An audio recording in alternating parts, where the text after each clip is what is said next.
Hello and welcome to episode 5 of the Clean Sheet Keep Talking podcast. Joined here today by, well, I would say local legend because that's what everyone knows him as, the DHS Reverend, as I know him as, but most importantly, the most commented guest of which they wanted to see on the podcast. So if this doesn't get the most views or out of the podcast, Barry, you obviously haven't done something right in the podcast. We haven't advertised it right. I just wonder why so many people want to hear from me. Okay. We asked for guests, and I think over 15 comments were get Barry Hardman on, get Barry Hardman on. So you asked, and we delivered. So Barry, welcome. Thank you, Tyler. Thank you, Ben. Oh, mate, right. Pleasure to be here, to be honest. Good. No, it's good to have you on, mate. Like you say, most requested guest, so I don't know why either. No, I'm joking. No, it's good. It's lovely to be amongst friends. There we are. No, like you say, it's always good. Like, you know, what we've found from these things is that, you know, you find out about people that you just don't know. Like, you know, I've seen so much throughout the course of our football thing. You know, always down DHS and that. Oh, you got a Scooby about you. Do you know what I mean? And like that's, you know, that's not through thing. You just have, you know, a passing relationship with a lot of people, don't you? Especially in football, you don't really, you know, even the talk we were having before we set the camera up, you know, I found out I didn't know about. I didn't know worked out Argyle, you know. So, but I think also as well is the fact of where you are, you're based at DHS, is you listen to everybody's problems. That's it. I do get to meet, you know, hundreds of people every week, and well, throughout the year, loads of different people as well. It's not the same set of people every week. Obviously there are, but there are always additions with new teams coming in and stuff like that and visiting. So yeah, a lot of people, and it's nice. We do know in the winter that Barry hides in the gym. Yes, do try to. Yeah, I do. You never find him, tell you. I mean, you need to get in the changing room. It's a changing room, but yeah, Barry's got the key. Where is he? We've got a clue. Well, it could be worse. It could be the person who works with Barry and the fact of you locked in the change room for half an hour because you were getting changed and the door's locked and you're trying to shout. But then that person's refereeing, so you had to stop the game to let me out the changing room. And I thought, where's Barry when you need him? To defend that person though, I have actually done that myself. But it was Robbie Aitken that I locked in the changing room. And I happened to walk back and I saw this little face peering out and I thought, oh, it's Robbie. Bless him. Was he reffing that day? Leave him in there. Yes, he was. Yeah. They're all bringing gabs and the referee's not telling. So I did let him out, bless him. But took it all in good faith, I think. But what Barry hasn't said, it was actually refereeing Barry's game. He's like, I don't want it. Lock him in there. We'll have somebody else. But no, I do, as you say, I do get to mix and talk to a lot of people and listen as well. You know, I think as you get older, you sort of learn different things, and I think one of the big things that I've learned is communication isn't all about talking. It's a lot about listening. And it's amazing how, you know, even just doing something like this, by talking, somebody will open up so much more. And if it helps that person, great, brilliant. You know, they know where I am and I'm just there doing my job. But if they want to have a chat about something, anything, and it helps to get it off their mind or... So the reason why I wanted to get you on, and to be fair, we had the conversation when we said about starting the podcast, is because certain people that we've had on, the people know of the person, but they don't know the real person, if you get me. So you're known as Barry from DHS, but what you've been through and what the other areas in your life, like we said, working at Argyle, I knew of that. But it's not that, it's a fact of you've been a massive supporter. It's our 5-year anniversary in December. But I'm sat here with two of the most capped players in the Memorial Games.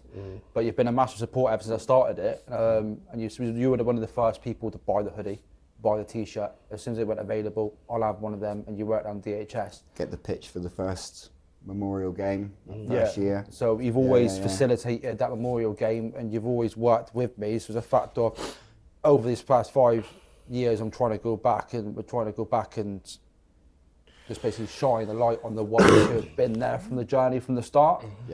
People have joined later on, but the fact of I'm trying to give back to the ones who have helped make it as what it is. And without you, obviously, the Memorial Game, we wouldn't have had a pitch.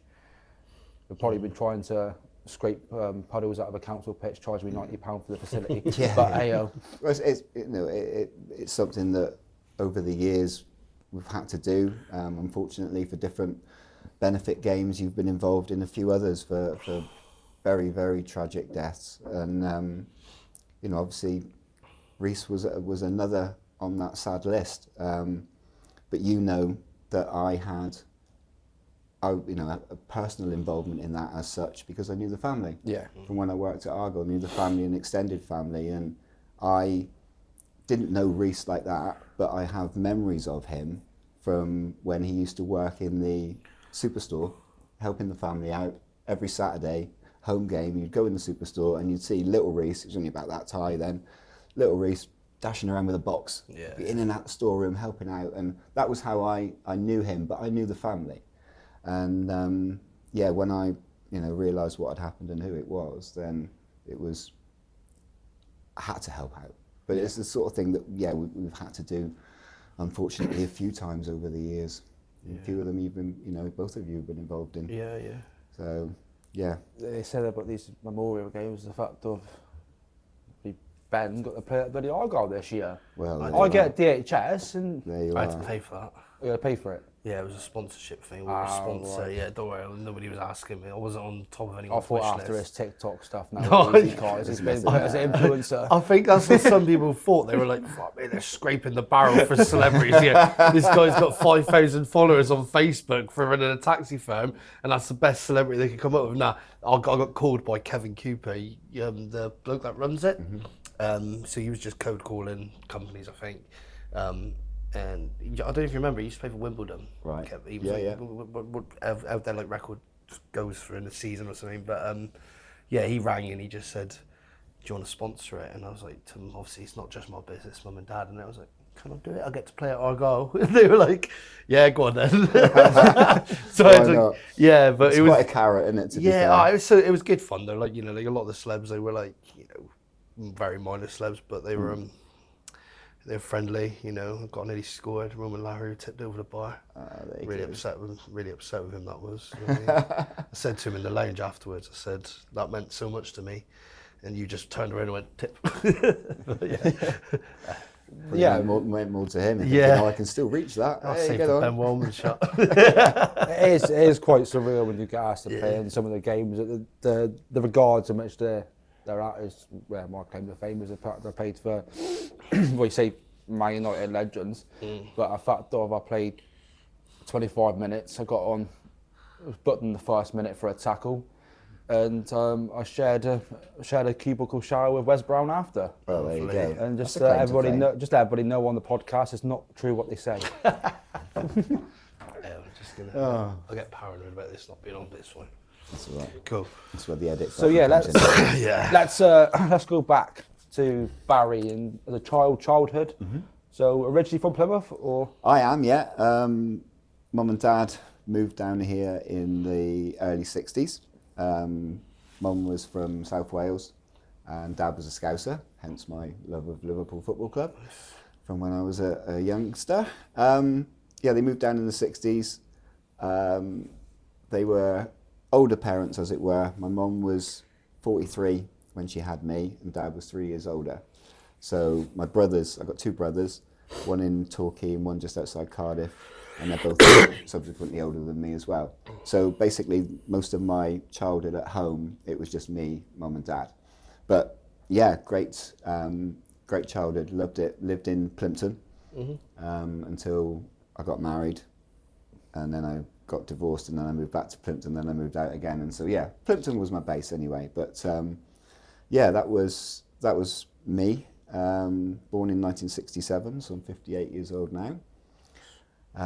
First thing you don't know about me, I was born with a heart murmur, which at the time, there's obviously medical advances since then, at the time it was something that needed monitoring every year. So from when I was babe in arms, every year I had to go up to Freedom Fields and then to Greenbank as I got a bit older and have the old x-rays, the cardiograph and all that, just to keep an eye on it. And it also meant that whenever I needed to have a tooth out, I'd have to have penicillin in my body first. as an antibiotic. And when I was really young, it meant having to go to the doctors to have an injection on the day that you're having your tooth out. Yeah. Now, I've always been a beanpole. Oh, yeah. I've always had quite thin arms, as you can see here. Yeah. So the injection had to be in my ass. So the most inconvenient thing I can remember about this heart murmur at the time was the fact that I had to have this injection in my ass before I had to go to the dentist. Then at the dentist, it wasn't a local anaesthetic, it was a general, so I was out. Yeah. But after that, yeah, all good. So that was a bit of an inconvenience. But as I say, on the serious side, that was monitored until I was 16. And then it's a case of, right, watch how you are moving forward, mainly with stress. That's the thing that can affect it, and it has on a couple of occasions. I sort of get a little bit of palpitations, but you learn how to deal with that. Sure. I think the last time really was a few years back, and I mentioned it to Dawn West at the time because I was managing Tame Our View and I was having because there were a few stressy moments at the time, I think. But you sort of learn how to manage that in life, and it's never ever been an issue. And recently, the dentist has said, no, we don't need to do any of the antibiotics and stuff like that. So I didn't you started to enjoy it as only had a couple of injections in the ass, thankfully, when I was younger, because I was able then, because antibiotics moved on, you could take amoxicillin a week before, have a 7-day course, and yeah, it saved the old, there we go. And the doctors back then were not, they've just old school doctors. It was like, bang, in it went. It's not like, this will be you might feel a scratch. It's like, in you go. And the needles, Jesus, you've never seen anything like them in those days. But we are talking early 70s. Yeah, of course. So, but yeah, so got a heart murmur, still got it now. But it's one of those things you manage. It's never affected me, stopped me playing sport or anything like that. Yeah. Always told if I did ever get out of breath to just stop. Yeah. But it's never ever. Just touched on what you said about stressed. I think there's once I said you're quite cool, calm, and collected. Don't pick any. Well, people watching might have a different story, but I've never actually seen you say lose it. I think there's only once I've seen on DHS, and you've just gone, poof. And that was recently when the silly string on the pitch at January. Oh yeah. There are certain strange things that might just set you off. So yeah. Obviously at January they have all the stalls and that down in the courtrail. The stress levels will go up. And you can see Barry throughout a day in the morning. He's like, oh yeah, you're right. And by say 1 o'clock, he's walking around. There's veins all popping out because he's told people not to do stuff, not to park here. He's going, no, out. And then there's a stall, and they said you can have the silly string, but not on the 4G. Yeah. Next thing you know, someone's went and brought loads for his team. Yeah. The next thing you know, they're all having this silly string foot on the 4G. And you can see Barry just walk out the change room, see the spring, just walk down with a brush next to the lady who was selling it and said, I told you, you clean it. So all the stress you get from being fixture secretary and just a bit of silly string set you off. Oh yeah. I mean, it can be the strangest stuff, mate. The strangest stuff. Oh dearie me. Yeah,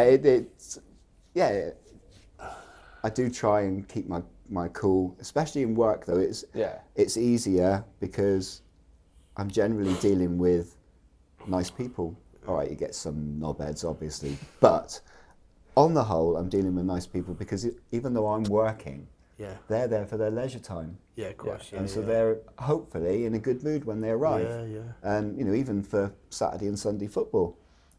So that does make it a lot easier in that way, I suppose. It keeps the stress levels down. Sunday football, and the gaffer's stood there on the phone trying to work out where half his team are. Oh, yeah. Well, that's just standard Saturday and Sunday football, isn't it? But, Barry walks out and looking at the change. No, so and so. I'm trying to get hold of him.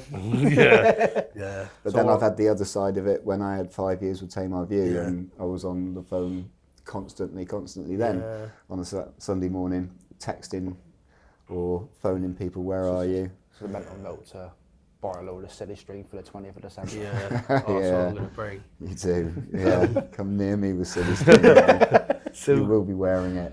So childhood then, nice happy childhood, pretty much, Yeah. And then school, good? Yeah, I went to Woodford Infants and then primary school in Plimpton, and then on to Plimpton Grammar, which is now Heel. Oh yeah, Heel School, because you got the Grammar, which is Heel, and then the old secondary school, which is now Plimpton Academy, I think, isn't it, at the top there?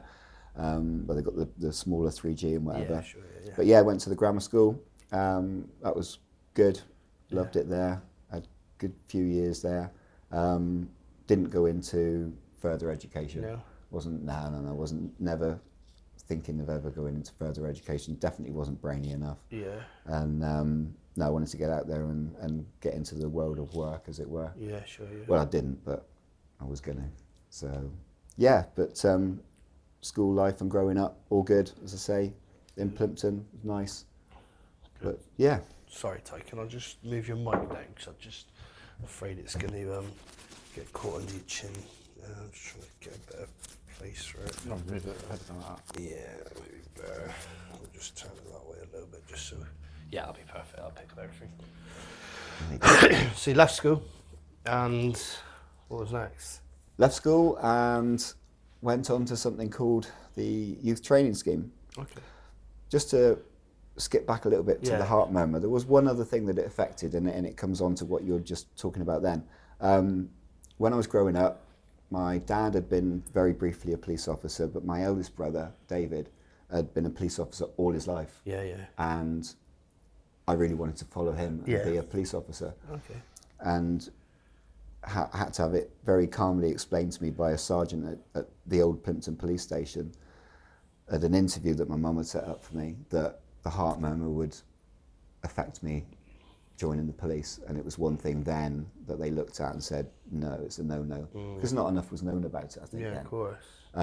So that sort of burst that bubble, and I wasn't able to go into the police force. So looked at other options, obviously, before leaving school. And Mum and Dad were keen on me going into sort of finance or something like that. So off went all the letters. There was no emails or anything like this back then. Off went all the letters to insurance companies, banks, building societies. Yeah.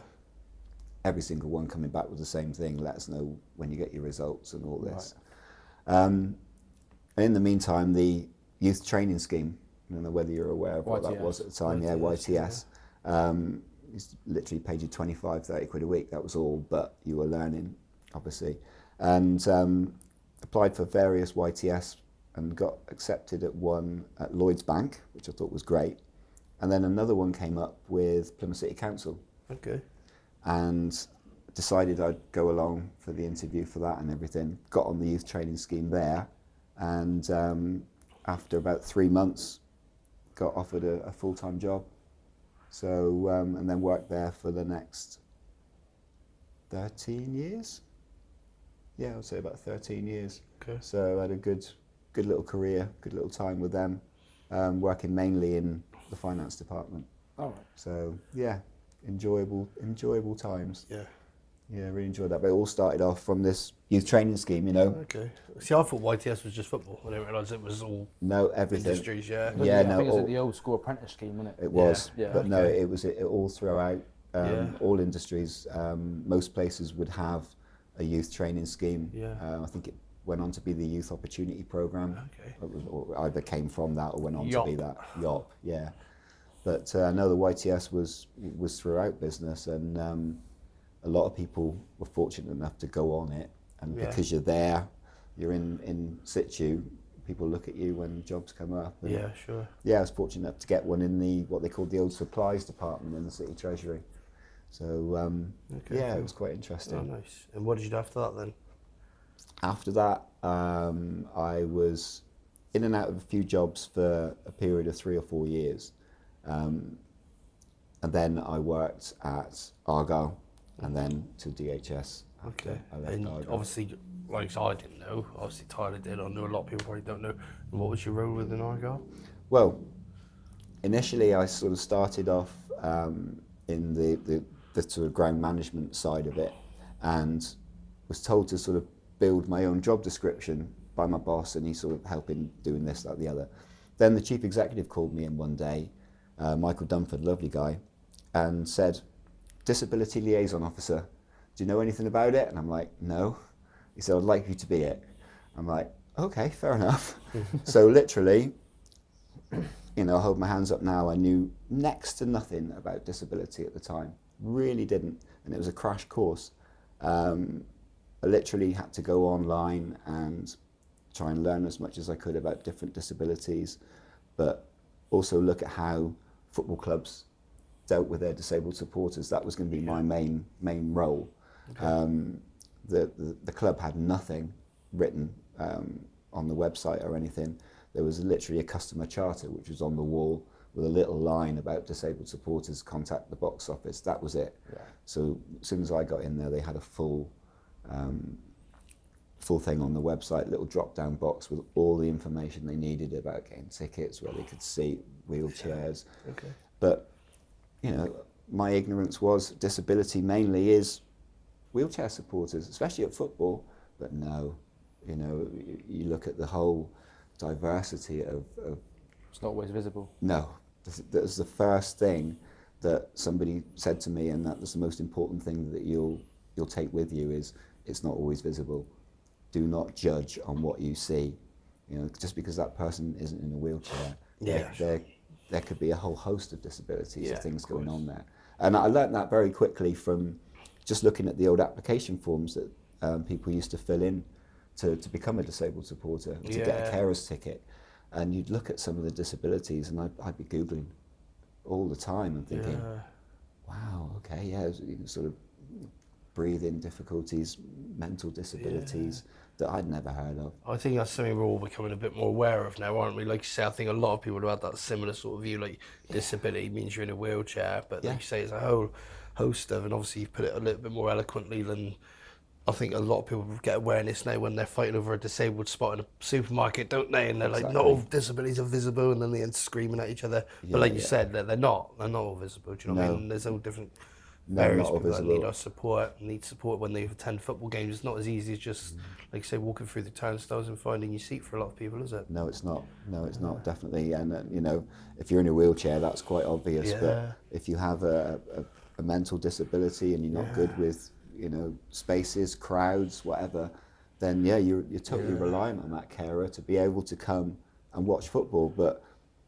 why shouldn't a disabled person be able to come and watch football? Oh, no, I was literally going to say that. Then you say about, I love football, but I don't like crowds, etc. Just giving the experience. Just still, I don't know if you've watched it, but they do an episode on it on that Welcome to Wrexham. Right. Yeah. Okay. And it's literally based on the disability liaison officer is actually in a wheelchair.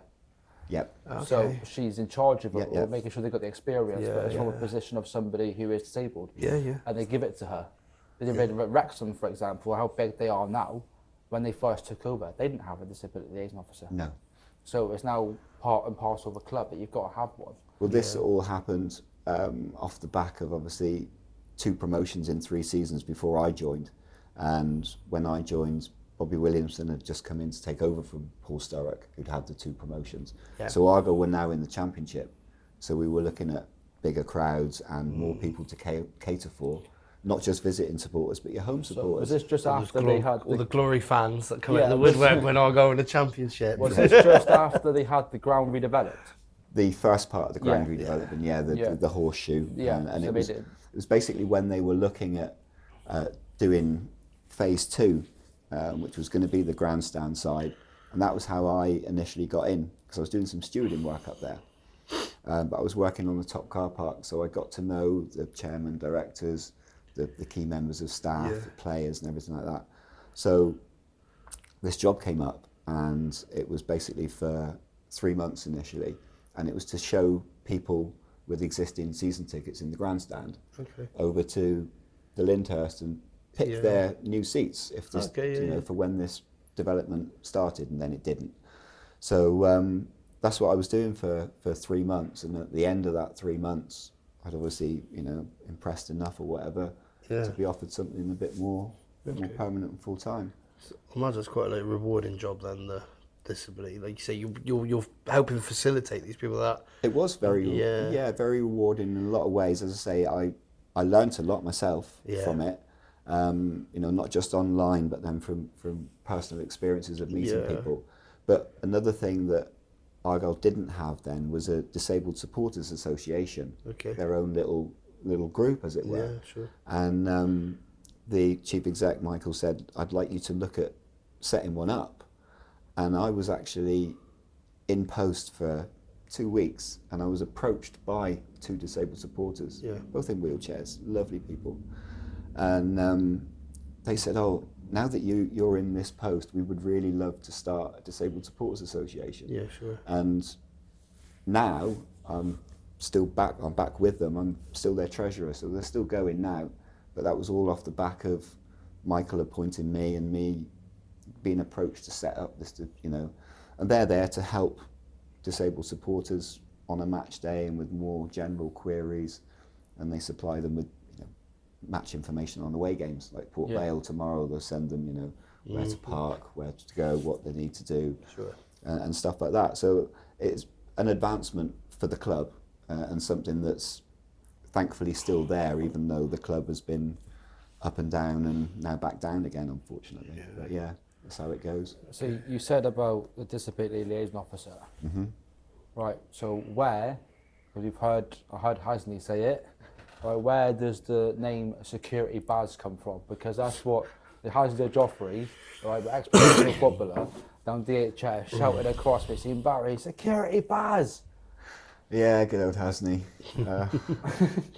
Oh dear. In his Manc accent. In his Manc accent. Is his lad at United? His lad's at United. He's currently on loan at Accrington, I believe. Stanley. Oh, is he? Oh, yeah, okay. Cool. Yeah. I've seen the name and it's Al Joffrey. It's not a very common name, is it? Yeah. No, Sonny Al Joffrey. Very talented. He was a captain under 18s, and I think he was a captain of under 21s, but they sent him on loan. But he went to Altrincham last year, and he's now on loan at. He was at Crawley maybe, but he's at Accrington now. Okay, cool. Last I heard he was at Accrington, but yeah, Hasney, what a lovely chap and a lovely human being basically as well. There were a few in each squad that I was involved with over the years that were just absolutely genuine, lovely people, lovely human beings. And you've mentioned one before, Roman. Another one, Roman Lariou. Oh, sorry, you mentioned him. He made the save from you, didn't he? Not from Tyler. Should have known that. Ties would have been on target. Yeah, that's what I was thinking. You beat me to that one. There we go. I've been a sin bin.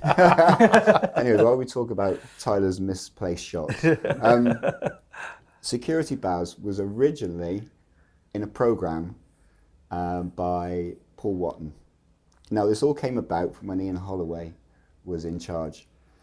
I was sat having lunch with the chef. There was a few players sat behind us in the Argyle lounge, and Ollie came in, grabbed his plate of food and came in, sat next to us. Somehow the conversation got to sprinting at school, and the chef, he was a big guy, and you could tell that he was muscly, but he was carrying extra weight, which he admitted. And we were comparing times at different year groups of how we were sprinting, and Ollie suddenly goes, "This sounds like a challenge to me." I know that he was a prankster anyway, that guy. He said, "Oh, this sounds like a challenge to me. I have to get a race on." Anyway, went home that night, boom, came in the next morning, and one of our media guys comes out. "What size t-shirt are you?" "Medium." "Why?" "Oh, for your race tomorrow." I'm like, "What race tomorrow?" Ollie's arranged it all. So right, Ollie, that in Holloway. Yeah. So that would be the media guy, Rick? No, it was... Rick was the head of media, another lovely chap, but this was his assistant, Chris Parsons, lovely guy as well. And he came in, it's right, we're going to have t-shirts. So I'm like, race tomorrow morning? "Yeah, you're racing over at Harper's Park, 9:30 tomorrow morning before training." You and chef. So, oh, great. Absolutely brilliant. So came in the next morning, ushered up to the kit room, Jacko's kit room, God bless his soul. And t-shirts, shorts, everything. Ushered out through the back entrance. Now this is the old Argyle.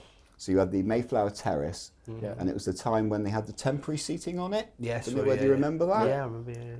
So anyway, we came out the back of Jacko's room, and we were taken down between the seats at the end of the Mayflower towards the Devonport, and that was where the starting line was going to be.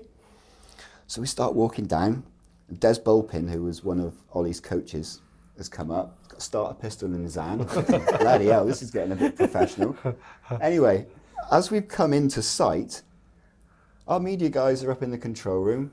Chariots of Fire starts blasting around the stadium. It's all down to bloody Holloway. Chariots of Fire blasting around. And I look over to the side, and all in the Mayflower seating, the whole of the first team, the whole of the youth team, and then in behind them was the staff. We've been well stitched up here. So anyway, long story short, Des says, right, we'll do a false start just to add to a bit of something to it. So I've gone, right, okay, as soon as you say set, I'll go and we'll call it a false start. I'm nervous at this point because I'm thinking, I should beat the chef, but what if I don't? I've got all those people watching me now. So I've got adrenaline, but I've also got nervous adrenaline. Yeah. So anyway, I'm saying, yeah, I'll go on set. You do it. So Des is there, gun up, ready, set. And I'm just about to go forward, and the whole of the Mayflower stand erupts. And all of a sudden, there's a streaker. Rory Fallon, totally bollock naked, has run down from the Mayflower stand, around the pitch, and then disappeared off again. Well, absolutely brilliant. We didn't need any false start. That was just quality. Oh dear. But so eventually then, we managed to get on with the actual race. So he was ready, set, bang, off we went. Now, at Argyle then, you had dugouts and you had like a track by the side of it, which is now 3G. Yeah. But back then it wasn't, it was grit. Yeah. So we were running on grit, and I'm flying, I'm way ahead of Chef, thinking this is going to be easy. Suddenly, the nervous adrenaline has kicked in again, and I can feel my legs going. And I've gone to jelly, and I'm thinking, I'm heading now towards the dugout. Next minute, I've gone down. Legs have totally given up on me. I've gone down on this gritty track. Yeah, I remember that. Yeah, it's horrible. Everyone's wetting themselves up in the stand. They think I've done it deliberately. Until I've got up and they've seen that this knee is just covered in blood. Yeah, shit. Anyway, I thought, right, where am I? Carried on with the race. Yeah. Nearly caught Chef, but he beat me. I'm stood there with my knee dripping full of blood. Ollie's got medals for us. He stood at the finishing line. He's got medals for us, the lot. So I'm like, I need to get my knee sorted out. So I then spent the next half an hour after that on Paul Maxwell's treatment table, with Maxie being very, very gentle, not being very gentle at all. Nick Chadwick, who was playing for Argyle at the time, he was injured, so he was up there. They weren't training. And he kept popping his head in every 5-10 minutes just to absolutely piss himself laughing, because it was so funny just seeing me on there and Maxie going, another one out, another one out, but my knee was covered in grit. But when Ollie came back 12 months later with Wolves, he got off the Wolves? Blackpool. Not Leicester. No, it was when he came back with Leicester. Okay, yeah. There were a lot of people waiting for the coach who were ready to boo him and everything. Yeah. I went straight up to him, grabbed him, gave him a hug because he was a really lovely friend. And first thing he said was, "How's your knee?" I said, "Scarred for life, thanks to you." But it was one of those incidents that two of the players then commented on in the match day programme. Right. You know when they have like these little pen things of what that. Funniest moment ever, Lillian Nellis commented on the race between the Chef and Barry. Paul Watton then commented on it. Most memorable moment at Argyle. He put that before the two promotions. I couldn't believe it. I've still got the programmes at home if you don't believe me on that one. But yeah, he put it before the two promotions. But he referred to me as Security Baz. And it stuck with everybody after that. And Haz used to call it me, Paul Connolly, everybody. But I used to have, I was very privileged now when I look back on it, I used to have very close contact with all the players because I used to look after their signings. So if there were any shirts or balls that you see given to sponsors and things like that, I was up there once a week getting them signed by the players. So grew very close to a lot of them, the ones that, wanted to be close to. You obviously joined, you said, just after the two promotions, about 2005-ish? Yes, 2005. Yeah. Okay, cool. And then, because it was like, I always just remember there was a really good, feel-good feeling around Argyle around those times, wasn't there? Like, especially with Holloway's team when they were in the Championship and they were sort of like, everyone was like, oh, hang on, are we going to get the playoffs here at one point? Do you know what I mean? They had Ebanks, Blake, Barry Hales. That was the team. Or not the team, the squad. How Mosi, Bouchard. It was like a bit like they said, we had depth in all areas. Yeah. Someone was injured. But I think, that's why Plymouth Argyle fans disliked Holloway, is the fact that they believed that if he had stayed, we could have got the playoffs. And the fact of his rumours, the fact of he give them heads up to Mick McCarthy what the buyout clause was of Ebanks Blake's contract. So it's all rumours, but I said that's football rumours. He regretted it. I think, I don't know if you ever seen when Blackpool went up, he made a speech, didn't he? Did you ever see it? I saw quite a few of his speeches after they went up, to be fair. Yeah, and he was sort of, the first thing he mentioned was Argyle, and he said, like, he wish, there was the sort of the size of the club was very similar to Blackpool, and he wished he had stayed loyal and things like that. I personally think that he knew, because it wasn't so far after Ian Holloway left that the fact of the club went in disarray. So I personally think he may have had an inkling that was going to happen, so he kind of got out before it did, to look after himself first and foremost. I think possibly those things happen in football, don't they? But I would love, that you said about, we're talking about Ian Holloway, just the character of him. Some of the stuff that he's going to see his old press conferences when he says about football's like dating a woman. Or being in a nightclub, you're either going to get a really nice lady to take home, or you're going to be there at 3 o'clock looking around the bar going, oh yeah, she'll do. This was it. They were all called Ollieisms, and when he had agreed to join us, we were given a list by Rick Cowdrey of all the Ollieisms that he'd come out with over the years. Oh, and they were hilarious. I've still got them at home somewhere, the press release.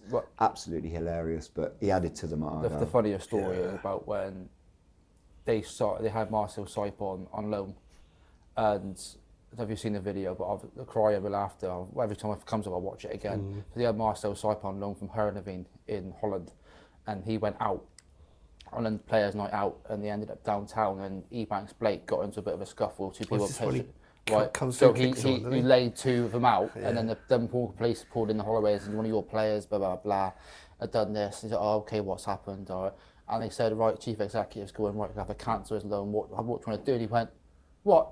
He's taking two lads out and protected his player. Sign him permanently." He was a unit, wasn't he? He was. I ended up managing that chief executive's the daughter of the chairman. Yeah. Lovely guy, Marcel. Got to know him when he first came over. Had to bring him into town to set up an English bank account.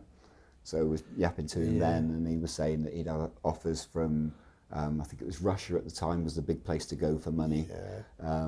Whereas now it's Saudi or whatever.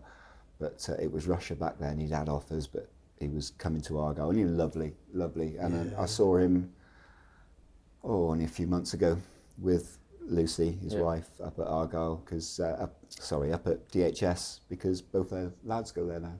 Yeah. And there was Marcel watching a game. So he could have been in Russia, and he thought, no, jesters. I think as well. He loves it in the city, but you got to remember that, sort of the division that Argyle are in, and that, when players leave, and it's, they get a lot of stick for not staying loyal, but you got to remember they're not on the kind of money where it doesn't make a difference, and even Holloway, everything is career progression like any other job, and it's not like if you could say, I'm going to stay at Argyle because the money's amazing, but everything's got a step, I remember being starstruck when I was out door-to-door salesman before I joined the Navy, and I was just walking around Beacon Park in these little 2-bedroom houses, knocked on the door, and Ebanks Blake opened it, and I was like, do you want to buy gas and electric? But then I thought, then it sort of hits home that these guys aren't on this crazy money, and when Wolves come in for him, it's you're gonna go, isn't you? It's a no-brainer, really. I think around that time as well, when Holloway left, that's when the airport closed down. Yeah. So when the airport closed down, that's where you stopped having the players, because they wouldn't want to come down. Why would they want to go past Bristol to come to Plymouth? It's still far away, do you know what I mean? Yeah. But that was the thing when under Tony Pulis and Ollie, the team used to fly everywhere because the airport was open. And it was one of my Saturday night jobs was to go up, pick the minibus up from Home Park and go up and pick them up. Some of the players' wives would go up and pick some of the lads up, but I'd have the rest and any kit and stuff, whatever, and come pick them up. But literally, a Saturday night you'd expect an airport to be buzzing. I was the only person in there. Yeah, I bet.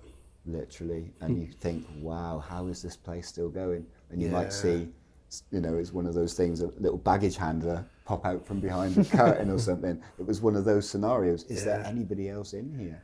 Oh, wow, But what you said just now about when Ollie was here, it did raise the profile of the whole city. Oh yeah, absolutely. They were doing well. The FA Cup quarter-final against Watford. FA Cup quarter-final, yeah. Watford, wasn't it again? Watford, yeah, they were literally that shot which could have took it to extra time. Yeah. But yeah, things like that, and there was a proper buzz around the city, and I look back on it now because I'm a lot older. I was very privileged to be there, and that privilege was outside of work as well, because wherever I went, people knew that I worked at Argyle, and it would bring security bars. Yeah, I didn't know that bit, but it would bring more people to me. They'd ask questions about, what's going on with this, or do you know this player? Do you know that player? And you just think it's lovely, and to be asked that all the time, it wasn't a pain. It was great because it showed that the city was on the map for the right reasons with football, and I would have loved Argyle to have stayed as they were back at that time. If things had been different financially and whatever, and they'd stuck with Ollie, then we would have been Blackpool. Oh yeah, quite simply, we would have been Blackpool, and Argyle would have had their however brief stay. It wasn't in just the Premier League. So about Ebanks Blake, you had Mosey left that same window, and Norris went to it. A lot of them. A lot of them. But you said Marcel side. Just touching on that is the fact of when he got ostracised, ended up going to Blackpool on loan, and he waved at his wife. It's never unheard of now, but the fact of when you go on loan from a team and you're playing that team, that person can't play because they loaned. But Argyle had the great idea when we were in trouble in the Championship of going, let Marcel Sight play. Ball comes in from a corner, I'm there in the away end at Blackpool, he headers it in 1-0. But he's gone over waving at his wife, and you got the chairman at the time waving back to his son-in-law, right after he just conceded the goal when we're in the relegation scrap. But then he got obviously away from the squad. But you said about relationships. At the time when I done my work experience at Argyle, you may have still been there because when they were in the trouble. There was school work experience, but I had a day on the Fridays like a treat for the person. You had to work with the kit man. Oh right, okay, yeah. That time it wasn't Jacko, it was somebody coming after him. Neil Lennon? Yes. Yeah, right, yeah. He said to me, so whatever you see in this changing room, you can't tell anybody about it. Yeah. I've gone into the change, me being a season ticket holder, home and away, walks in and see Marcel Sipe's shirt hanging up. He said, he's back in the squad, but you can't tell no one. Oh, there's me on my Marcel Sipe tomorrow.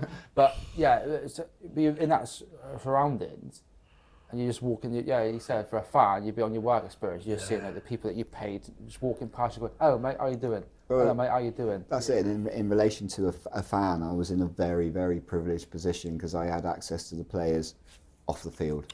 So much access to the players off the field, and it was lovely. Got to know some really, really lovely human beings at that club. Not just, I must say, not just players, but staff as well. And I know you want to talk about administration, and a lot of good people lost their jobs because of that, and that was a shame. A lot of people who've been with Argyle for many, many years, and it was a proper family-run club, and that was the one real first downside of administration, that a lot of really good people, nice human beings lost their jobs. That's what I touched on, about stresses and stuff like that. So when you're in a situation and you're working at Argyle and the fact that the wages are frozen, for example, so you're not being paid, but you're still turning up to work, most people will turn around and say, I tell you what, I'm not going, if you're not going to pay me, I'll go somewhere else. But the fact of, that time there was buckets going around the stadium and people putting money in the buckets to pay the wages of the staff. So what was it like being in that situation, not knowing if you're going to get paid 1 week to the next? It was not easy. I was in a better position than most because I had my mum in Plymouth who was saying, look, you need any financial help, I'm there. And also my landlord was a season ticket holder at the time, and absolutely brilliant. If ever you're struggling, you let me know, and we'll sort that out another day. He knew exactly about the situation and what was going on. It never came to that, thankfully for me, but for a lot of other people, it reached that point because once we were into the administration process and the money ran out, because obviously they sold players to start with, players like Bradley Wright Phillips, Craig Noon, they paid my wages and other people's wages for a month or whatever. Once that all ran out, literally, you were called into a meeting in the boardroom every month, and a piece of paper was there, and it would say on that piece of paper, this month we can only guarantee to pay you 80% or 50%, or you'll get the 100% or whatever. But if you were asked to take a cut and make a waiver, you had to sign this form, give it back to them by 5 o'clock on the Friday. If you felt enough was enough at that point, then quite simply you didn't sign the form, and at 5 o'clock on Friday you were made redundant.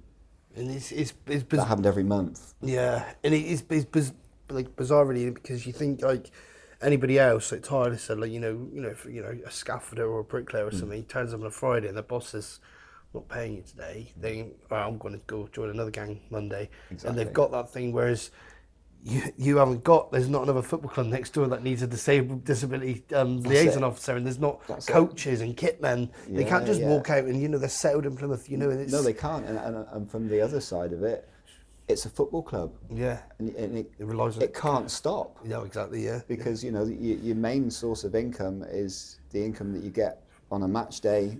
Yeah, people turning up, and your income through the shop and stuff like that. So those things have got to keep going. Yeah. So they've got to be kept staffed. But, we were down to a very minimal staff. Yeah. Because the way it all came about, we knew we were going into administration.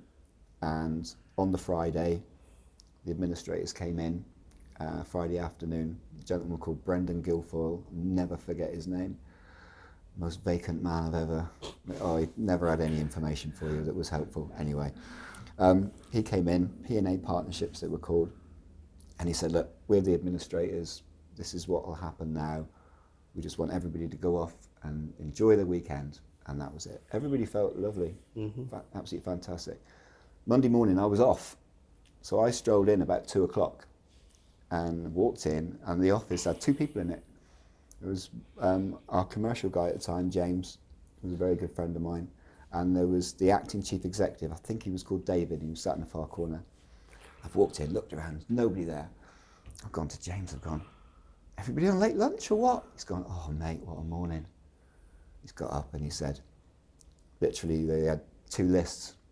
One went up to the boardroom, the other went to the meeting room, which is a much smaller room in the office.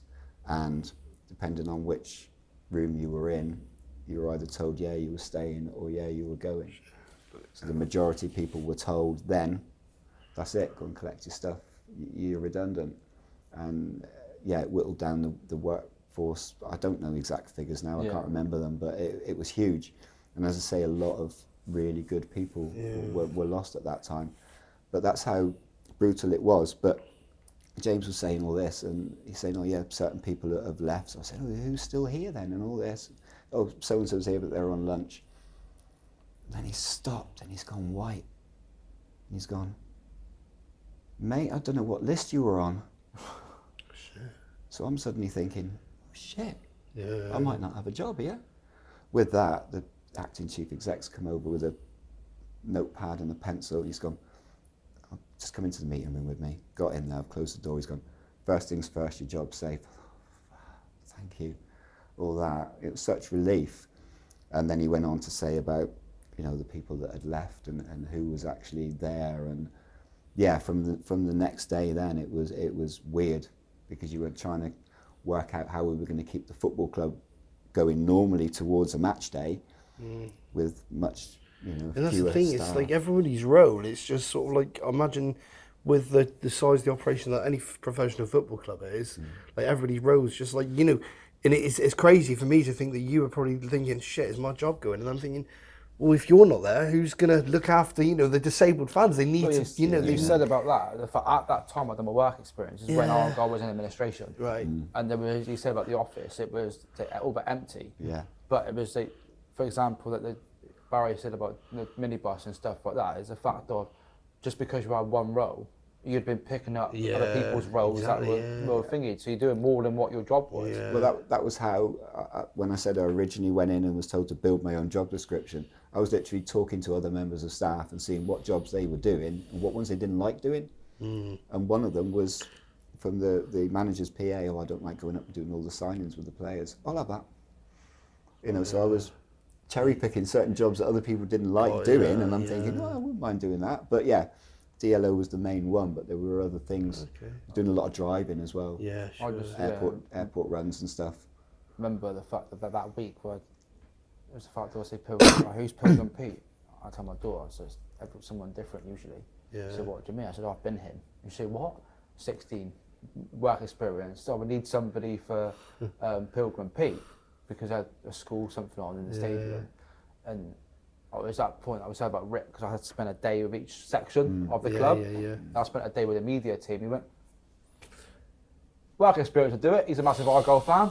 So I'm there, literally, when you say about Pilgrim Pete tripping over, this famous trip, it wasn't. The fact I could not see up that head. And I fell over in front of these children, hey, Pilgrim Pete's on this famous trip. But yeah, it was brilliant. But that day, the fact the work experience is, go have your lunch in the canteen with the players and stuff. You sat there as Argyle fan, body table by yourself. Well, I used to do that because another of the roles, I used to help out doing the ground tours at the time. And quite often you'd go down for training. So you do the tour of the stadium, take them down for the last 20 minutes of training, they get to meet the players and whatever. But occasionally when there were special ones in, especially for disabled people as well and children, we'd have that little bit extra, especially with Ollie, because if I told Ollie who was coming in, he'd say, get them up for lunch. And so like you say, they'd come in and have lunch with the players, which was like, whoa, absolutely amazing for people to have that experience. So we're obviously going at the end of your Argyle journey.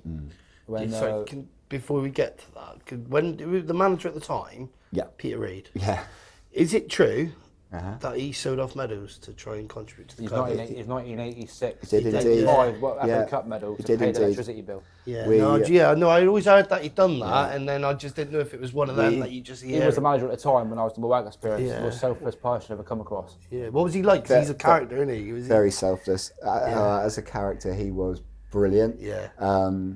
He used to grab himself a cup of coffee and come and sit down with me and my boss if the office was quite quiet.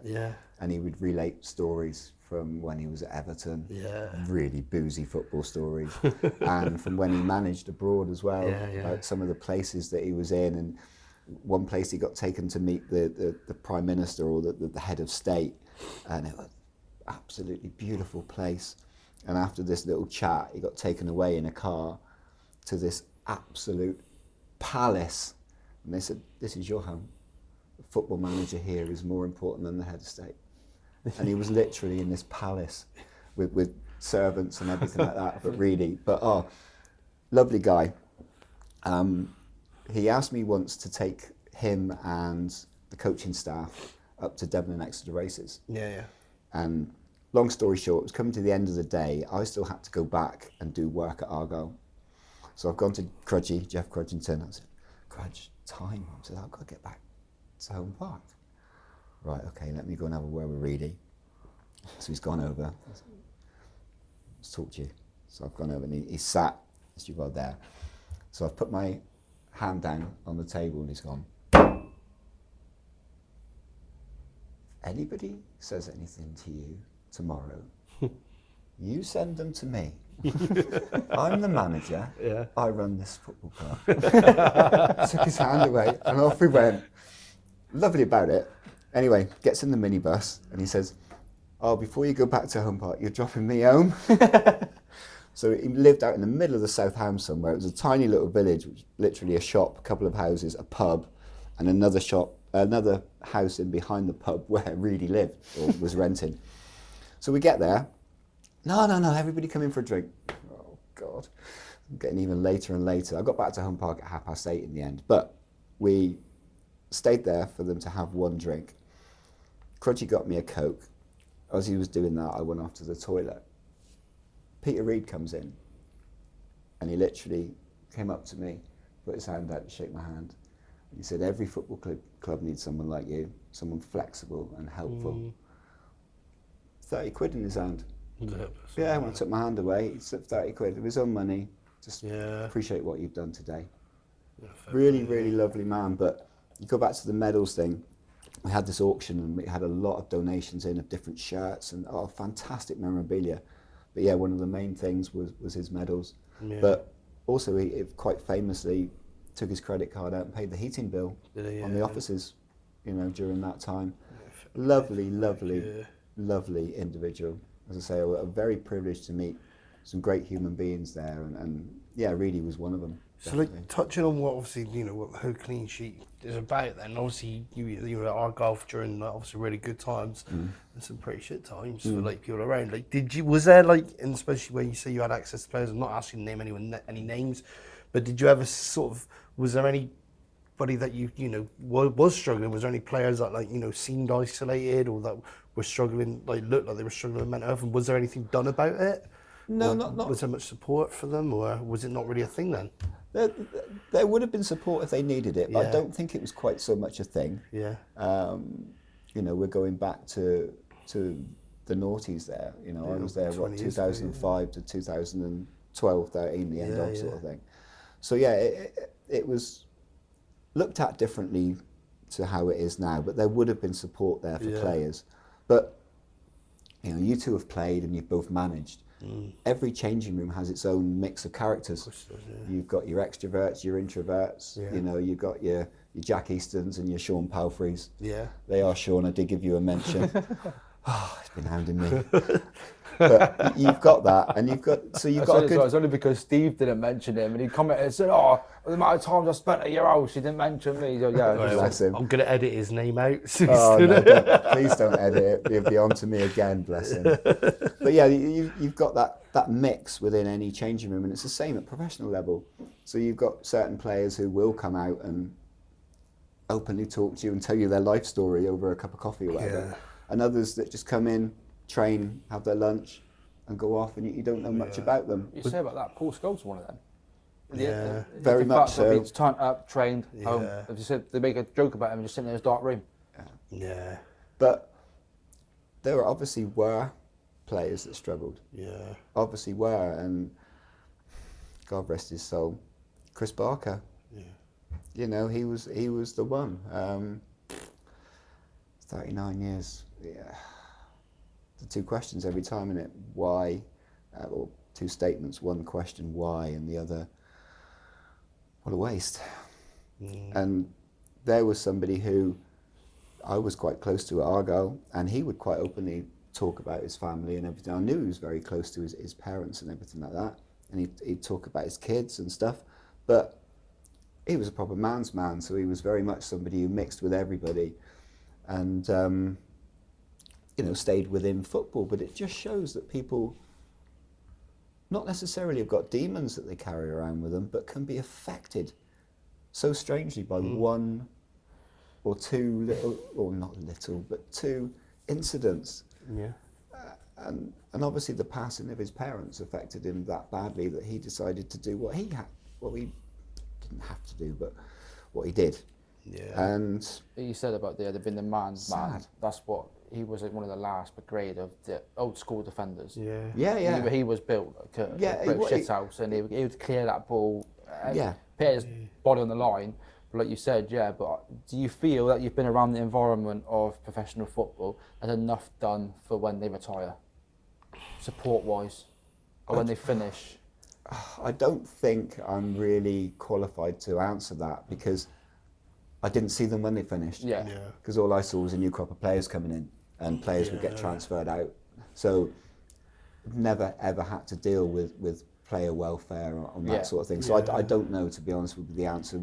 What I presume there are things for, you know, especially if they went straight out of football. Yeah. But yeah. And I think you would, especially the time period where you were there, it's such a different. Like, you know, you look at it now. You look at, you know,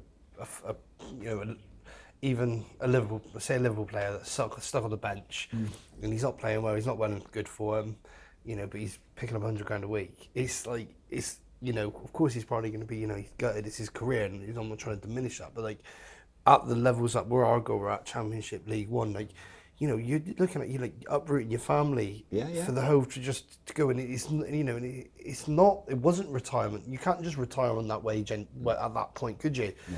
Do you know what I mean? And you know, and a spell of bad form, you're thinking, oh shit. Yeah. You know, whereas you know, if a Liverpool player has a bit of bad form, they go, you know, I'll probably end up at a crap team like Everton or something, and I'll still get 50 grand a week. No, do you know what I mean? They've got that security, haven't they? Whereas you know, especially at that time, because it wouldn't have been crazy money, would it? It wouldn't have been. No, it wouldn't have been crazy money. But the thing is, and this was evident when admin hit. Everybody lives to their means. Of course, so you know what you earn, you spend, and it's exactly the same when you move up the ladder and you're a professional footballer. Yeah, you have a nicer house, nicer car, you know, things like that. Your missus looks lovely because she nicks all your money. So, but no, being serious, they live to their means, and yeah, why shouldn't they? You know, they entertain us at the end of the day, most of the time. So just wrapping up the Argyle, for example, you were there through it, and I call him, obviously, so James Brent, but I call him David Brent, takes over, all right, because this is what he done. Yeah, okay, he saved the club, for example, but what he'd done around it wasn't in the best interest of the club. But so you were there when he come in, and that's when you were finished up with the club. So you've gone past the administration. Yeah. So you think, right, that's done with, and then they thought, actually, we're going to cut costs. Yeah, but so more people lost their jobs. We knew it. Yourself. It's one of those things. I think whenever anybody comes in and looks at or buys a new business or has got a new business, they are going to look at all the overheads and whatever. And this guy didn't have a football or sporting background, but he was somebody for buying hotel chains that had gone into administration and things like that. So straight away we'd go in there and staff would be leaving. We're reading it on the internet, you know, stuff like that. How his track record. So we knew that eventually, there would be something, but it was 12 months after he'd started that we were told in the August, I think it was, that they were looking at redundancies and there would be redundancies. And 6 of us, I think it was, went at the end of that year. So you're looking at a model and you go, oh, what does Barry do? He looks after the disabled fans, get rid of it. So we don't need that. Well, and all the other stuff he was doing. Yeah, it literally left then our old section, which used to be 3 people, Dave, Chris and myself, with just Dave, the boss, and the disability liaison officer job was given to him. Just slipped his way, But and I met up with him a couple of times after I'd left, and he said, ridiculous in there. The way people are having to take on extra duties and responsibilities and stuff, but one of those things, I suppose. But say cost cutting, and unfortunately, I was one of the costs to be cut. But and then the opportunity to manage Sean Palfrey come along. Indeed, and how on earth anybody could even think so about gone turning from that the likes of like David Norris, Lydia Nallis, international footballers, step. Bradley White Phillips, Carl Fletcher, Welsh international, and then you're looked at Sean Palfrey. Hey, he was a great player in his prime. Who, Carl Fletcher? No, and Palfrey. Oh, we're still talking about Sean, are we? You two are obsessed with Sean. I know, right? Well, he said about talking about him, so we'll just give him a 5-minute discussion about Sean Palfrey and his poorly knee. So you obviously left and then you joined DHS straight away? No. I had a little bit of redundancy money, so I was all right for a few months. But a guy who had lost his job at Argyle when the initial administrators had come in, a guy called Dan Thomas, another DHS BO boy. He'd been working for a charity called Routeways, I think they were, up in Devonport. And he got me a job in with them. And I actually, I say retrained, online course, and became a PAT tester for them for a little while. But there wasn't really much work there. I was on a 0 hours contract, so there was nothing regular coming in. It was when they had work and stuff. And it was around about that time that I thought, right, I need to get something more solid than this. Yeah. And saw this through an agency, a job of a sports caretaker. And I thought, hey, that sounds pretty good. Yeah. Only 18 hours a week. But I thought, I might be able to get something in addition to that. Yeah. and top the hours up. And yeah, literally applied, heard nothing, and thought, oh, that was that then. And then about a month later, it was back on the website again, so I thought, oh, I'll apply again. Got an interview with the agency, and they sent me up to the school. Literally, I kept badgering the agency, have you heard back from the school yet? And she said, oh, we've just heard from them. They're going to take all 6 of you, applicants, for interview. When would you like your interview?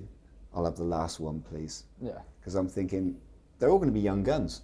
And there am I in my 40s, and I've got to really impress in this interview. So if I can have the last one, I can leave a lasting impression, the old, old way of doing it.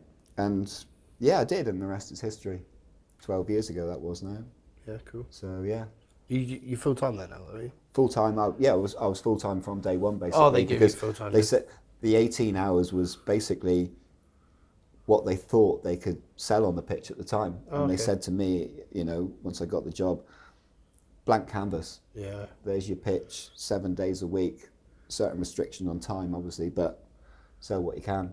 The only people on the books then were Keam Colts. Yeah. Because they'd approached the school when they heard it was being built and said, oh, we'd love the facility. You're pretty much full now, aren't you? Oh, full every year now, more or less. Good job, nice. Yeah. Barry, oh yeah, anybody leaving the Astro next season? And he's like, there is somebody, I'll pencil you in. But no. Normally happens that way. So basically what you're saying is the fact of all the jokes aside at Argyle, you've gone to DHS and you are now security Baz. Yeah. Because that's your job. You open up and you lock up. I'm indeed. So the jokes are, So yeah, Watsy was right and Hasney carrying it on. So yeah, that's where it came from when Hasney said it. But yeah, so like security Baz, obviously in his new role. Because you're working at Argyle, and you obviously you probably wouldn't have had much time to get involved with sort of local football all that time, would you? Was you involved before? Did you play before? Yeah, actually, yeah. This is another revelation that nobody knew about Barry. This would be a good way to end, wouldn't it? Yes, I played a little bit of DJM, but only up until I was 13, 14. Okay. I did go back and play men's football after that, but mainly Sundays. Okay, cool. Not Saturdays unless I was helping out somebody I was working with at the time. But my dad used to play bowls, lawn bowls. And when I was 13, they were playing a friendly match against a touring team and they needed extra players. And I knew that the group that he was involved with. And so I said, oh yeah, go on, I'll help out, why not? A couple of other youngsters did it the same. I was 13, as I say. By the time I was 14, the year later, I was playing for Devon Juniors. Devon Juniors, it sounds so funny. Devon under 40s this was, because obviously bowls was classed as an old man's game, even more so back then. So the juniors were under 40s. So I was selected at 14 to play for the under 40s. It sounds crazy. They have got an under 21 team now. That would have been much better. And then, played for Devon for many years for that. And then in 1992, I won the Plymouth Open. Oh, nice. Pairs tournament, which was a massive tournament. About 200 odd pairs. Played about 6 games to try and to win it. It's like, have you seen that film, is it Black Ball with Paul Kay? Yeah. Like the bad boy of bowls, like the young gun, and that's not what you were like then, is it? No, but strangely enough, I know the guy, and it was that era. It was that exact era. Oh, this is a true story, Black Ball? Black Ball is based on a true story. Because obviously the last bit is... I can't remember the guy's name. Yeah, I know the actor. But it was based on a true story of this guy who was a proper young rebel. Right. And that excellent film, that Black Ball. I loved I'm surprised you've seen it. Not a lot of people, when I mention it, and I say, have you ever seen Black Ball? That was what it was like when we played for Devon. Paul Kay and James Cromwell, isn't it? That's right. The film. Yeah, great film. I loved it. And it was written by either Mel Smith or Griff Rhys-Jones. I think it was Griff Rhys-Jones. But fantastic little film. Fantastic. But that was so instead of my football career at that time, I had a bowls career. Okay, nice. But I was playing Saturdays for my team, Sundays every week for Devon, so doing a lot of travelling and stuff like that. So how did you get involved with running Tamar View then? That was purely from being at DHS and Dawn West. Yeah. Because Dawn had the team there playing and then eventually training and stuff like that. So I got to know the team and all this. And then one morning, Dawn texted me and she said, "Oh, been let down by the coach. Could you take a training session? Would that be all right?" Or I've been cheeky sort of thing. I said, "Yeah, go on then, I will." Anyway, they loved the training session and whatever. And the next minute, I'd agreed to manage them until the end of that season. Yeah. And they obviously had the pitch and everything for their games and for training as well. So carried on that way. And I thought, yeah, till the end of the season, it'll be all right. You know, they weren't that good, as you'll remember back then. But they had a few decent players.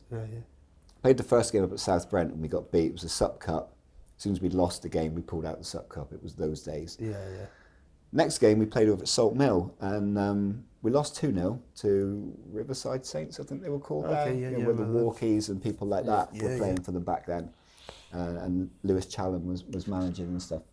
And Sean Palfrey was on the opposition. And after the game, Joe Cogley was getting changed and he said, "My mate wants to come and play for us next season." I'm like, "Next season? I haven't even thought about next season." So I said, "Who's your mate?" He said, "Sean Palfrey." Suddenly, I thought, next season might be worth it. Because I know you've had Steve Cornew on here.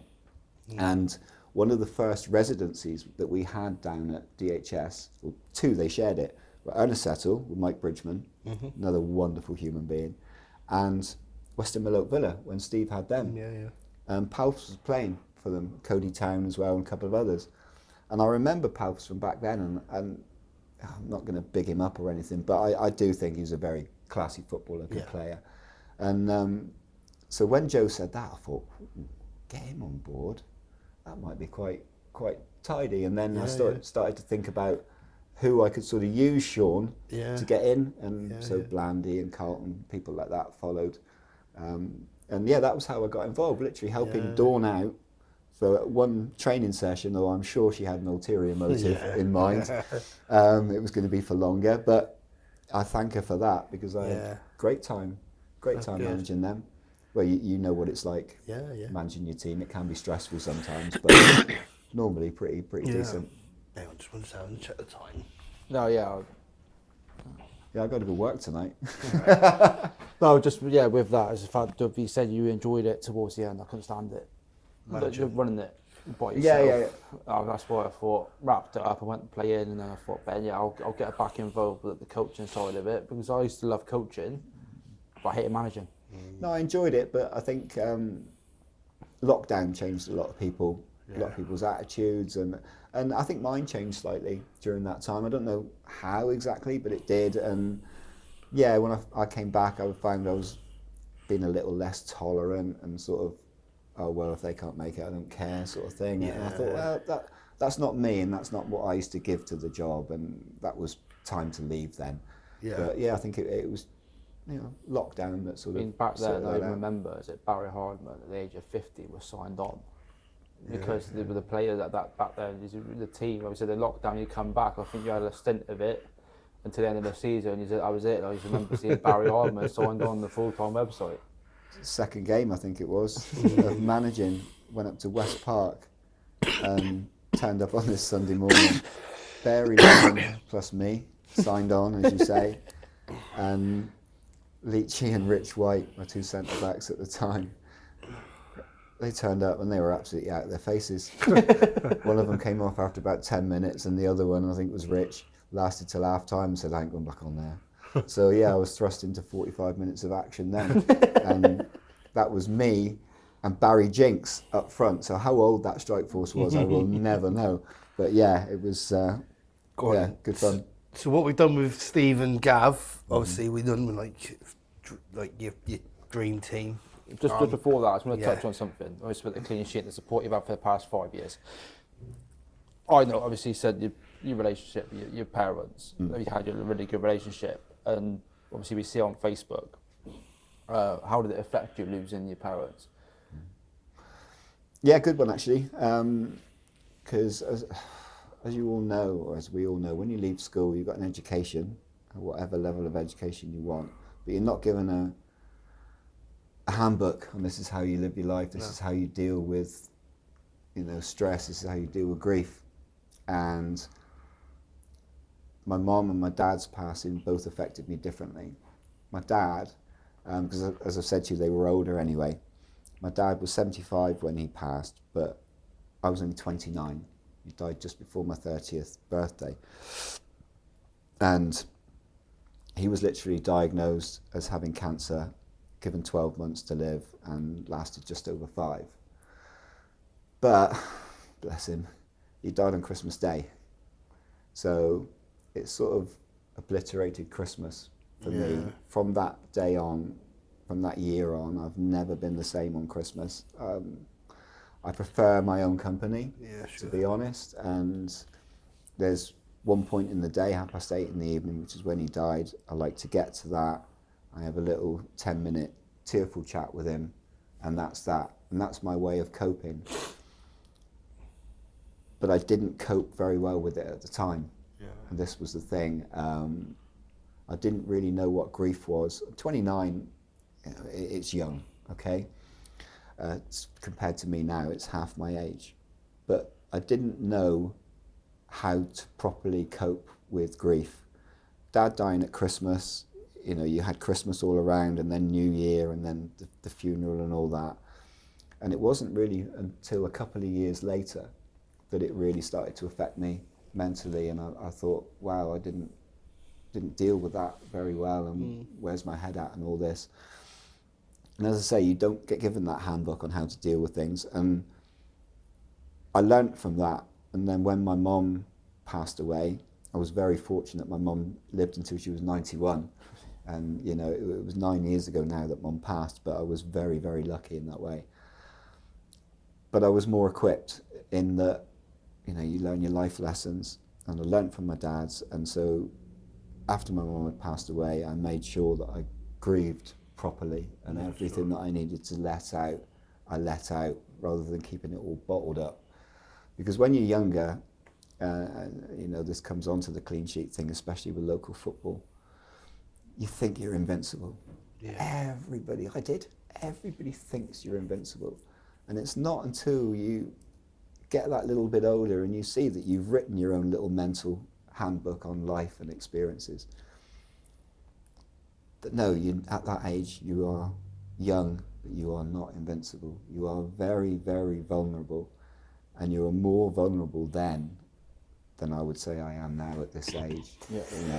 You know, it's a lot of the youngsters who I think are afraid to say that they're in trouble or they've got issues, because they probably feel that people will look at them as being daft. Your mates sort of, laugh it off. What do you mean you got that wrong with you? No, go on. And you go into your shell. When you're older, it's easier to deal with things like that because you've had your life experiences. But young, invincible, deal with anything, and you can't. I think it's the understanding, which is now more coming out there, and the fact of people understanding mental health, but it's the lack of empathy that people receive when they have come out with it. For example, it's my missus had a miscarriage, at least she can get pregnant. You know what I mean? And stuff like that. So it's like, come with a problem, but it's like, me and Ben had the conversation, we had it on Eva's podcast, when you say, I've been struggling, or social media posts got, I've been struggling, you get about 100 comments saying, always here if you need me, and then you message that person that's unempathetic. So if you told me to be here, I've messaged you and I've just got this back, so what is the point of reaching out? So you said, they said, as you've got older, and I've realised this week after, is the shit thing about getting older is you're going to start to lose more people. Not just about health, but in general, as a fact of you do. A good friend of mine from my childhood playing football, his dad passed away, and he was always to take me to games and stuff, and he passed away a day, and I'm thinking, fucking hell, you wouldn't expect that. Then you look at the age and stuff, and you're thinking, I've got all this to come, the loss and stuff as you get older. But you've got your memories of that person's dad from when he was picking you up and stuff like that, and those memories are good. And you live on the memories. That's the good thing. You can remember that person. But if it's a close one, you have to learn to have your own grieving process and your own coping mechanisms for things, I think. Yeah, before we go on the bends, end of session, Dream 11. Serious stuff, yeah, no. I can't talk about Dream 11. No, so for example, what you said about sport, recreational is a way of releasing endorphins, for example, especially in the P&D, and we look at the fact of, Zed Parsons been sent off again, but have we looked at it, why? Have they got underlying issues with that, for example? That's what I want to look at more of, supporting players and supporting clubs, for example. But obviously 5 years you played in the clean sheet game. Let's disregard Ben and how many goals he scored, for example, because we always hear about how many top goal scorer in the game. But what does it give you, just that once a year, of going, I've got that to come up to, because straight away the player chat goes up and Barry's thumbs up saying, yeah, I'm playing. Obviously, but you're with those people that you see on a weekly basis of coming down for games and stuff, and if you're sharing a picture of them, what does that 90 minutes give back to you? The laugh and the camaraderie that you have, and you see the banter and the group chat starts when the teams are announced and stuff like that. Yeah, again, at 58, I shouldn't probably be doing all that. So I feel very honoured that I can still turn out and play football. So yeah, as soon as that all January goes up, it's the only 2 games I'll ever play in. As soon as they go up, then yeah, I'm thumbs up, because while I can, I still want to get involved in it. And it gives me an absolute buzz, and especially to run around with younger people, even younger than yourselves, running around on that pitch, all supporting a good cause. They're all there for the same reason, and it's absolutely brilliant. And nobody ever forgets that, which is good. You're not just there and, there's your 20 quid, Tylo, let's get kitted up and we're playing football. Everybody's aware of why they're there, and I think it's brilliant. And, the longer I can be involved on the pitch for 10, 15, 20 minutes, whatever it is, then yeah, I'm happy to do that. But it's just seeing everybody else so happy to get together, and in Clean Sheet's case, to remember somebody's life and whatever. It's great, absolutely brilliant. I think what it is as well is it's built relationships of people, like friendships or whatever, that people never met before, and it brought people together. There's the fact of, have a really somewhat friendship with somebody. For example, Pete Bruce, for example, is that the sort of character? It's the fact that no one knew him about before, and now everyone's, Brucey's playing again. So the banter starts in the group chat. Yeah. I just feel that the fact of it's a memorial game, but it's not a memorial game because it's bringing people together in memory of somebody. Yeah, it is. But it's starting off new friendships and relationships. It's in memory of somebody, but it's not just in memory, it's celebrating the memory of celebrating the character and what he was. Yeah. You have a memorial game the first year after, because you that is still very, very deep to a lot of people. But after that, you have to start celebrating that person's memories, and the memories that you as a very close friend to Reece have. I've got my memories, as I've mentioned to you before, and everybody would have their own memories. And it's nice that everybody will come together on that day, and at some point, either on the day or the lead up to it or afterwards, they will think about their own good memories of their time with Reece or whoever that person is that we're celebrating. I think that's lovely, because everybody's there to do what they enjoy, which is playing football, but you're also celebrating that person's memory, which is great. Yeah, Barry just brought up January, about Romain Lario tipping yours over the post. I did tip one of Barry's around the post January this year. Yeah, unfortunately, but there we are. Only blade shot I had as well. There we are. Only shot I've had in 5 years, I think, in January, but there we are. So looking forward to it again, the 20th of December. Yeah, really great. I would say the home of the clean sheet, DHS, because that's what it's been for the past 5 years. Yeah. Hopefully you can have more than one shot in that game. But it's been passionable. But it's lovely that the school has got the facility there that we can offer to people like that. But yeah, it's great to be able to host that. Just to touch on DHS as well, the fact of you've got a head teacher there as well who's all for community. I feel just a mention to Dan. He's all for the community. Don't worry about it. Yeah, they can have it. They can use it. Yeah, that's fine. What time? Yeah, that's fine. Open up early, Barry. Yeah. Dan. Yeah, very supportive teacher on everything like that. Usually, Sunday, for example, the DHS is open at 9:30, no earlier. But for days like that, it's going, fine, Barry, go in at 8 o'clock, open up for Tyler. So the bacon baps set up and the coffee set up, so I can set up, and the kids are getting there for the tournament. There's the fact that it's just people don't realise that just having a facility like that who opens up and it gives you that a little bit of leeway. Even on the Friday nights, me and Barry's having a laugh when I'm putting the kits out in the change room on a Friday night. But it's the things like that, you organise an event that people don't see. You're playing it, it's a factor that you're there the night before and you're putting the kits on hangers and you're thinking, I haven't bought enough socks. But so I'll be doing it again this year. It's just making sure that it's ready for the next day, because you don't realise the stresses that it actually... It does, I'm playing in the game at 3 o'clock in the afternoon, but I've actually been there since 6:30, 7 o'clock opening up and letting people in, stall holders and more importantly, burger vans. Before we had the bacon baps last year, the fact that my missus was coming down, I'll say, I'll make sure you get Barry's bacon bap with red sauce. And he's like, oh, you brought it? So Brimbles baps. Yeah, you can't beat a Brimbles. Can't beat a Brimbles. So we'll wrap it up, finishing it off. Go on, Ben, over to you. Let's hear it. What we won't do like a because everyone respects your opinion on football, I think.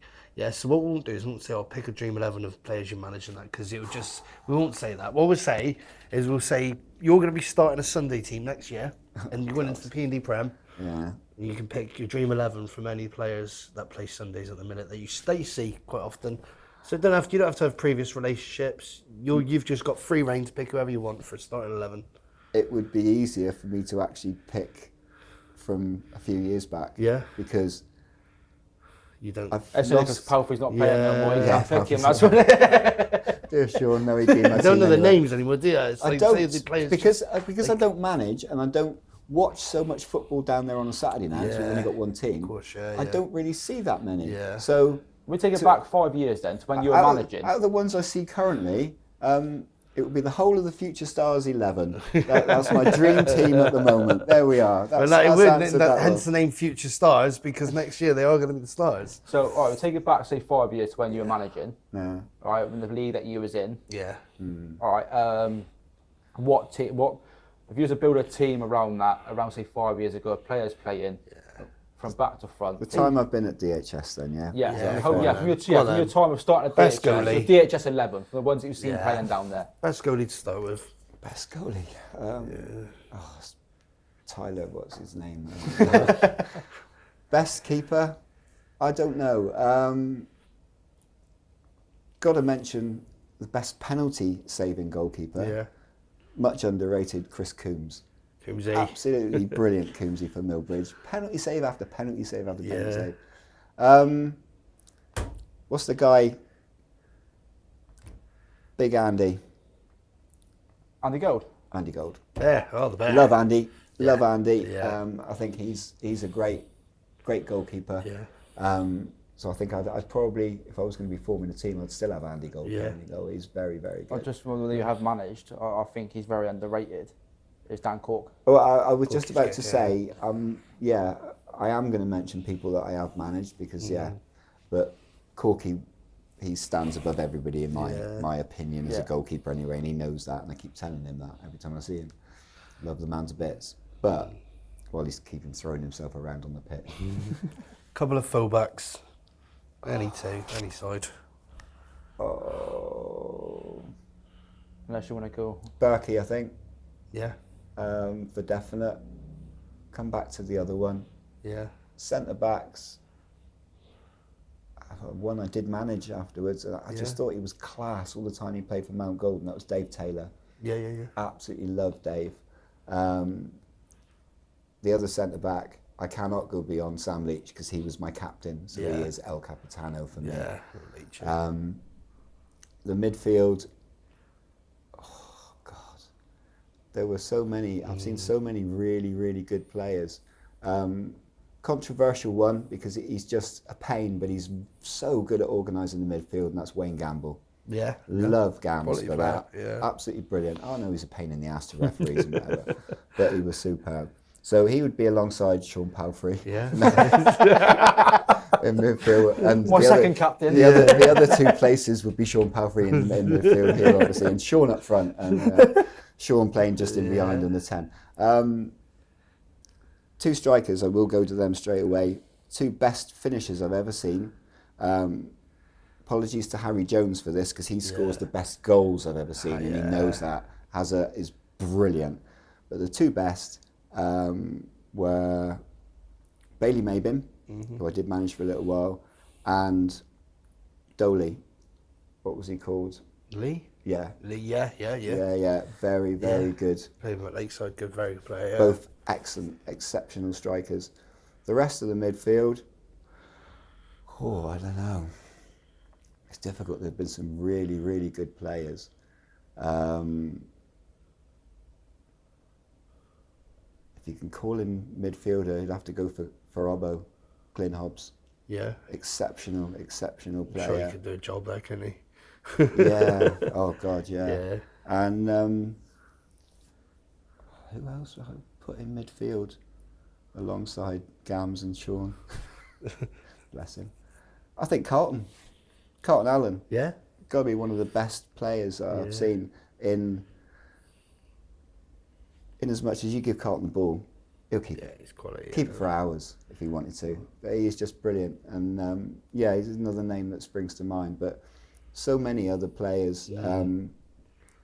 One of the best fullbacks I've seen playing for other people, he wasn't quite so good when he came and played a couple of games for me, was Chris Edwards. Yeah. Very, very good fullback. See, I get this with Eddie. Every time I've been on a team opposite Eddie or managed against him, he's exceptional. He's like Roberto Carlos. And then when you've got him on your team, you're like, have you kicked the ball before, mate? Yeah. And he's like, I'm just a bit unfit. I'm like, what? You're never unfit when you play against me, are you? He's unplayable when he's against you. Totally unplayable, and that's what I mean. I think him on one side and Berkey on the other, totally unplayable. Yeah, but very reliable. Just touching on obviously Barry's team when he managed. I think there's one player who used to infuriate Barry when we played against him. I think he knows who it is. The fact of he said about Carlton keeping the ball. Shelley. Right, the fact of I'll pit fucking 2 on him. Right, what did you tell him to do? I said to pop and move. Because he'll pop it, he'll go, and it's like, where's he gone now? But every time it was like, right. And then you what do you want me to do, Barry? So I'll pit 3 of them. Pit 3. All of you just stay on him. But the fact of it. I used to have some lovely banter with Shelley. Like the quality of I'm not saying it's bad quality now. I'm just saying it's bizarre to think 5 years ago when we had that Plymouth Athletic team, right? And I don't know I played in it, but the team I had around us, Ryan Richards, Shelley, Coley, Liam Ellis, Josh Pope, Hayden Ball, and we were 4th in Division 1, and I'm like, how was that team not it's ridiculous. I think we know why. We know why. But we're not going to go into politics. But that's the team. My favourite team of managing. Yeah, I was in the sticks. To be fair, I was in the sticks as well. Yeah. I just think the fact of it was nice to actually not have to go out and get players, and players wanted to actually play for me for a change. The fact of, I'll come over Athletic. I think the fact of Ben played against. At that time, I was playing for Plymouth Parkway reserves, reserve team, because we were shit. I'm sorry, we were. Yeah, I just joined it to get back into playing football. I'm playing on DHS, and Ben played Matt Wise at the time. And after the game, it was Fancy Sundays, and he went, "Yeah, I'll come over to you." Yeah, and just the way it happens, isn't but it? Yeah, we local just football like that. But it was just that camaraderie we had that season. Ash Richards, and the fact of I don't know what anyone says, right? You can't have all 3 Richards in one team. You can't. No. Honestly, the fact of rather high, but it was the games when I think you were there watching. We were 4-1 down against Tamar View, and we come back and won the game 5-4. Yeah. We done it at West Park. I think he'd done it 3 times that year. Roy Richards, he would turn up at half time, come on at half time when we were 4-1 down, 4-0. Score a hatful. But then yourself at West Park. What you would do was run around everybody and then look up and you'd be on the goal line. You'd be like, "Yeah, you score that one." Like, cheers, mate. The camaraderie you build in the team was at West Park, and we were 4-1 down. I scored 4. Yeah, we were 4. I've turned up, right? I think I was away, and Marek was taking the game, right? Turned up, and we had a keeper in goal, and he said, "Tyler, have you got your gloves and your boots in the car?" And I was like, "Well, yeah." He said, "I have named you because I thought you'd turn up," and he went, "Can you go for the second half?" And I said, "Mate, you can't do that to the goalkeeper. As being a goalkeeper's union, you can't take a goalkeeper off you stick with him. And he spoke to him at half time and said, look, we're going to have to change you. And we come back and won that game 5-4, Ben scoring 4. And Marek kept saying, if you get 2, it's 50 quid. He still owes you that 200 quid, by the way, doesn't he? He does, yeah. Yeah. There you go, see. But yeah, and Ed's on the sideline as well. I think it was because the last goal was a bit thing. The goalkeeper had caught it, dropped it. It's just, you know, it's West Park, so it's really muddy. And as he went to pick it up, he claimed his hands were on the ball. But I got there and poked it through his legs. So I think that's what Marek's holding out for. I remember a goalkeeper when we played a game, he did that at least once in a game, didn't he? Gifted me 2 goals. Was that you in goal that day? I'm pretty sure it was. I think Barry's getting confused. It wasn't a drop of the ball, it was a fact of we were 4-2 up, and I remember it because it was the match before the first ever Reece Hamilcott Memorial game. I wasn't supposed to be playing, so I was over at the top setting up, and the goalkeeper didn't turn up. So Eds was managing Athletic at the time. He said, "Ty, you're gonna have to play." I said, "I can't. I've got to set up." And we were 4-2 up, and then for some reason he said, "There's 5 minutes left," and I thought, "Monk." Off Mean Machine, and I was the keeper, and then the fact of I looked up and I thought that Joe Bland was an Athletic player, and I passed it to his feet. Joy. And he just turned, quite literally just passed it. Beautiful. Yeah, he's gone 1-2, and I passed it to him. He just tapped it in. He was laughing. I've never let him live that down. But yeah, the fact of you've done stuff for a club, and the fact of I wasn't in that game, I didn't want to play, and the fact of you're making a mistake, and everyone's like, oh, you think it ended up 4-4 because they went to score a last-minute equaliser, but that's a good thing about local football, and you don't have to take it too seriously. No.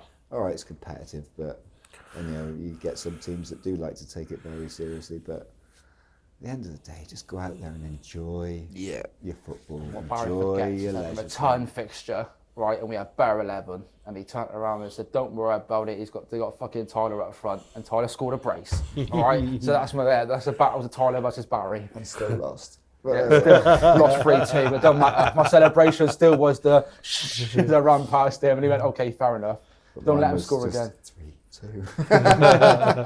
I've just realised what's spinning me out about you. You've got hair again. Yes. So for all the viewers, as a fact of usually wear a hat, and the fact that I went to the hairdressers the other day for the first time in 5 years. Oh, nice. And I thought, what do you want? And I said, just... you going grey? Yeah, that's why I shaved it, because I had a panel thing. Same as through me the clean sheet. That's where I started to go. So keeping it warm in the winter. Through the clean sheet.